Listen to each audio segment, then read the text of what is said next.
ഇന്നലെ മനസ്സിൽ സന്തോഷമാണോ ദുഃഖമാണോ എനിക്കറിയില്ല, ഒത്തിരി സന്തോഷവും ദുഃഖവും മനസ്സിൽ തോന്നിപ്പിച്ച ഒരു ഇൻസ്റ്റഗ്രാം വീഡിയോ ഉണ്ട്. ഒന്ന് കണ്ടിട്ട് വരാം.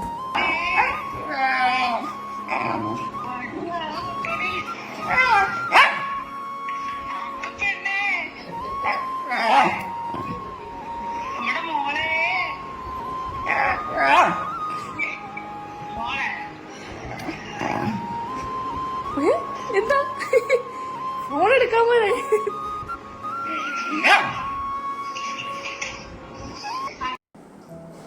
ആ വീഡിയോ ഉണ്ടോ? എന്താ ഇതിന് ഒരു മറുപടി, അല്ലെങ്കിൽ ഇതിനെ എങ്ങനെ നമുക്ക് വിശേഷിപ്പിക്കാൻ പറ്റുമെന്ന് ചോദിച്ചു കഴിഞ്ഞാൽ എനിക്കറിയില്ല.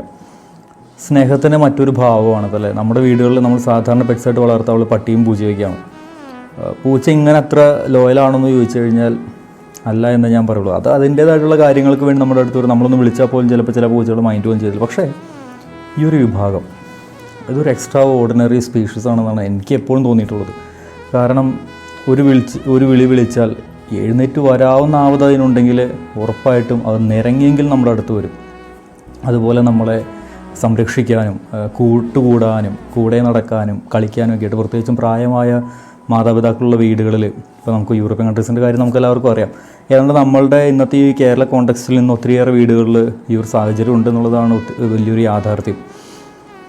പക്ഷേ ആ വീഡിയോയിൽ വളരെ ക്യൂട്ടായിട്ട് എനിക്ക് തോന്നിയാലും ആ അമ്മയുടെ ഫോണിലൂടെയുള്ള ഓരോ വിളിക്കും കൃത്യമായിട്ട് എന്താ പറയുക, ആ ഒരു അമ്മയോടുള്ള സ്നേഹം ആ ഒരു ചെറിയൊരു സൗണ്ടിലൂടെ പ്രകടിപ്പിക്കുന്ന അതിൻ്റെ ആ ഒരു സ്നേഹപ്രകടനം എനിക്ക് ഒത്തിരി സന്തോഷം തോന്നി. ഒരു നിമിഷം എൻ്റെ മനസ്സിൽ തോന്നിയായിരുന്നു വെച്ചാൽ അതിനൊന്ന് സംസാരിക്കാൻ, എന്ന് വെച്ചാൽ മനുഷ്യരെ നമ്മൾ സംസാരിക്കുന്നത് പോലെ ഒരു പക്ഷേ അതിന് സംസാരിക്കാനുള്ള ആ ഒരു കഴിവുണ്ടായിരുന്നെങ്കിൽ അതെങ്ങനെയായിരിക്കും അതിൻ്റെ ആ സ്നേഹവും ആ വാക്കുകളൊക്കെ പ്രകടിപ്പിക്കുക എന്നുള്ള കാര്യം പെട്ടെന്ന് എൻ്റെ മനസ്സിലേക്ക് തോന്നി. കാരണം നമുക്കറിയാം, മൃഗങ്ങളുടെ ഭാഷ നമ്മുടെ ഭാഷയെ വെച്ച് നോക്കുമ്പം ലിമിറ്റഡ് ആണ്. അത്രയും നല്ല രീതിയിൽ ഇവർക്ക് അത് എക്സ്പ്രസ് ചെയ്യാനോ അങ്ങനത്തെ കാര്യങ്ങളൊന്നുമില്ല. പക്ഷെ എന്നിട്ടും ആ മൃഗം അത് പ്രകടിപ്പിക്കുന്നത് കണ്ടപ്പോൾ എന്താ പറയുക, അല്ലേ, ഒത്തിരി സന്തോഷം, മനസ്സിലൊരു സന്തോഷം തോന്നുന്നു. പക്ഷേ ആ വീഡിയോ കണ്ട് നിങ്ങൾക്ക് എല്ലാവർക്കും അത് തോന്നിയിട്ടുണ്ടോ?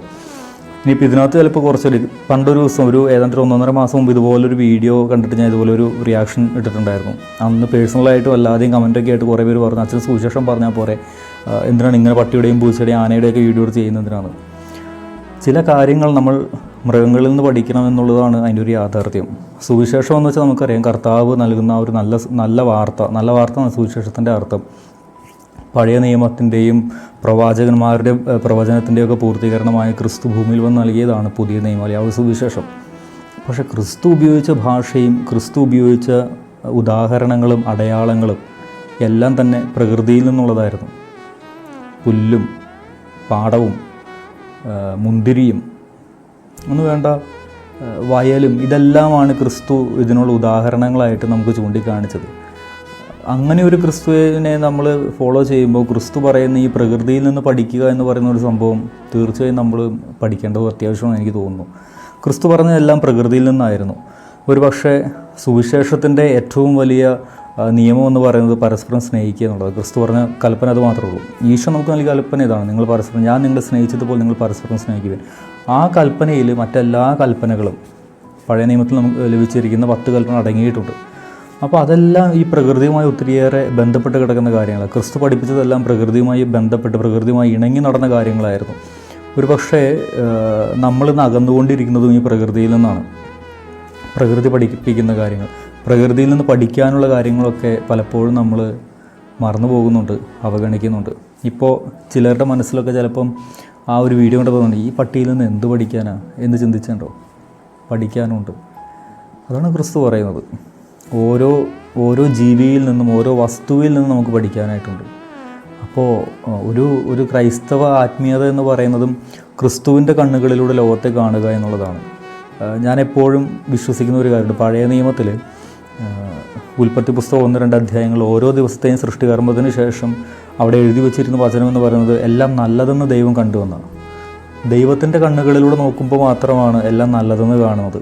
ദൈവത്തിൻ്റെ കണ്ണുകളിലൂടെ നോക്കിയപ്പോൾ വ്യഭിചാരത്തിൽ പിടിക്കപ്പെട്ട പാപിനിയായ സ്ത്രീ അവനെ സംബന്ധിച്ചിടത്തോളം അവൻ്റെ പിതാവിൻ്റെ മകളായി മാറി, അവൻ്റെ സഹോദരിയായി മാറി. പക്ഷെ കൂടെയുള്ളവർ അവരുടെ കണ്ണുകളിലൂടെ നോക്കിയപ്പോൾ അവളുടെ കൂടെ പാപം ചെയ്തവന് പോലും അവൻ പാപിയായിരുന്നു, അവൾ മാത്രം. തളർവാദക്കാരനായിട്ടുള്ള ആ രോഗി കുഷ്ഠരോഗിയായി ഇരുന്ന ആ രോഗി മറ്റുള്ളവരുടെ കണ്ണുകളിൽ രക്ഷയില്ലാത്തവനായിരുന്നു, ദൈവരാജ്യത്തിൽ പ്രവേശിക്കാൻ യാതൊരു സാധ്യതയും ഇല്ലാത്തവനായിരുന്നു. പക്ഷേ യേശുവിൻ്റെ കണ്ണുകളിലൂടെ അവൻ്റെ കുഷ്ഠരോഗവും അവൻ്റെ തളർവാദവും ദൈവത്തിന് പ്രവർത്തിക്കുവാനുള്ള ഇടങ്ങളായി മാറി, അടയാളമായി മാറി, സാഹചര്യങ്ങളായി മാറി. അപ്പോൾ ദൈവത്തിൻ്റെ കണ്ണുകളിലൂടെ ലോകത്തെ നോക്കുമ്പോൾ അതിൽ നിന്ന് നമുക്ക് ഒത്തിരിയേറെ പഠിക്കാനുണ്ട്. ഒത്തിരിയേറെ ഒരു പക്ഷേ നമ്മുടെ ജീവിതത്തിൽ മാറ്റം വരാനായിട്ട് സാധ്യതകളുണ്ട്. അപ്പോൾ ഒന്നും വില കുറച്ച് കാണേണ്ടതില്ല. അത് മനുഷ്യനാണെങ്കിലും മൃഗമാണെങ്കിലും പഠിക്കേണ്ട കാര്യങ്ങൾ ആരിൽ നിന്നാണെങ്കിലും നമ്മൾ പഠിക്കേണ്ടിയിരിക്കുന്നു. അത് ഏറ്റക്കുറച്ചിലുകൾ നോക്കിക്കൊണ്ട്, വലിപ്പ ചെറുപ്പങ്ങൾ നോക്കിക്കൊണ്ട് മാറ്റി നിർത്തേണ്ട ആവശ്യമില്ലെന്നാണ് എൻ്റെ ഒരു വിശ്വാസം. അപ്പോൾ ഇങ്ങനെയുള്ള ഒത്തിരിയേറെ കാര്യങ്ങൾ നമ്മൾ പ്രകൃതി പഠിപ്പിക്കുന്നുണ്ട്. എങ്ങനെയാണ് ഒരു ലോയലായിരിക്കേണ്ടത്, എങ്ങനെയാണ് കുറച്ചുകൂടി ഭംഗിയായി ജീവിക്കേണ്ടത്, എങ്ങനെയാണ് നമ്മളെ വെട്ടുന്നവനും തണൽ കൊടുക്കേണ്ടത്, എങ്ങനെയാണ് വിമർശിക്കുന്നവർക്കെതിരെ മുഖം തിരിക്കേണ്ടത്, എങ്ങനെയാണ് സ്നേഹിക്കുന്നവരെ തിരിച്ച് സ്നേഹിക്കേണ്ടത്, എങ്ങനെയാണ് വെറുത്ത് മാറ്റി നിർത്തുമ്പോഴും അവരോട് ക്ഷമിക്കേണ്ടത്. ഇതൊക്കെ പ്രകൃതി നമ്മൾ പഠിപ്പിക്കുന്നുണ്ട്. കണ്ണ് തുറന്നിരിക്കാം, ദൈവത്തിൻ്റെ കണ്ണുകളിലൂടെ ഈ ലോകത്തെ കാണും. ദൈവം അനുഗ്രഹിക്കട്ടെ.